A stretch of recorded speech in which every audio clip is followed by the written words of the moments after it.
नमस्कार मित्रों, मैं हूं डॉक्टर राम जी भाई। आपके लिए एक छोटी सी ऐतिहासिक कहानी लेकर आया हूं। आइए कहानी का आनंद लेते हैं। करवा चौथ दो शब्दों से मिलकर बना है। करवा यानी मिट्टी का बर्तन और चौथ यानी चतुर्थी। इस त्योहार पर मिट्टी के बर्तन यानी करवे का विशेष महत्व माना गया है। सभी सुहागिन स्त्रियों के लिए करवा चौथ का व्रत बेहद खास होता है। वह साल भर इस त्योहार का इंतजार करती हैं और इस पर्व की सभी विधियों को बड़े श्रद्धा भाव से पूरा करती हैं। यह त्योहार पति पत्नी के मजबूत रिश्ते, प्यार और विश्वास का प्रतीक है। बहुत सी प्राचीन कथाओं के अनुसार करवा चौथ की परंपरा देवताओं के समय से चली आ रही है।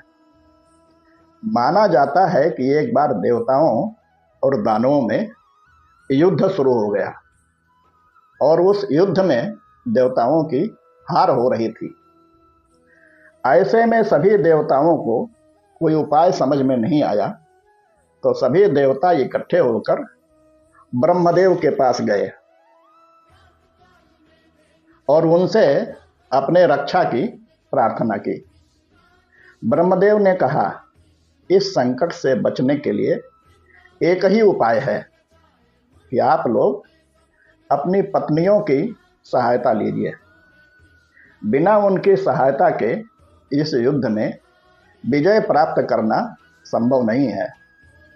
देवताओं ने कहा, ब्रह्मदेव, मैं कुछ समझ नहीं पाया, उनसे किस प्रकार की सहायता लेनी है, कृपया मार्गदर्शन करें।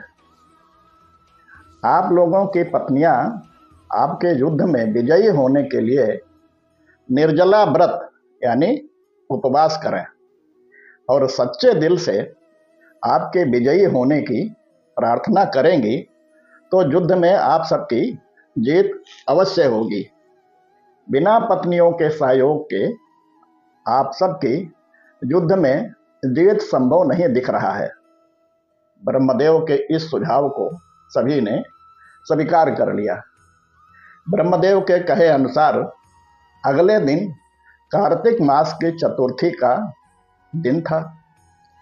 उसी दिन सभी देवताओं की पत्नियों ने युद्ध में पति अर्थात सभी देवताओं के लिए निर्जला व्रत रखा और युद्ध में देवताओं के विजय एवं लंबी उम्र की प्रार्थना की। उनकी यह प्रार्थना स्वीकार हुई और शाम को युद्ध में विजय होने की खुशखबरी मिली। उसी समय आकाश में चांद निकल आया और सभी ने चांद को देखकर उसकी पूजा आराधना कर जीवन के हर मोड़ पर अपने पति का साथ देने का वचन देकर अपना व्रत पूर्ण किया। माना जाता है कि उसी दिन से करवा चौथ के व्रत की परंपरा शुरू हुई।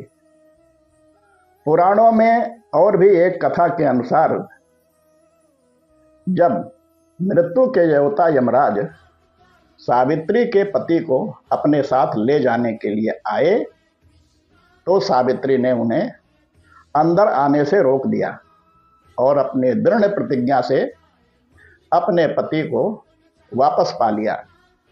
इसी कथा से प्रेरित होकर महिलाएं अपने पति की लंबी आयु के लिए व्रत रखती हैं। ऐसी ही कहानी सुनने के लिए आप इस चैनल को लाइक, शेयर एवं सब्सक्राइब करें तथा घंटी अवश्य दबाएं। अगली बार फिर किसी कहानी के साथ आपसे भेंट होगी।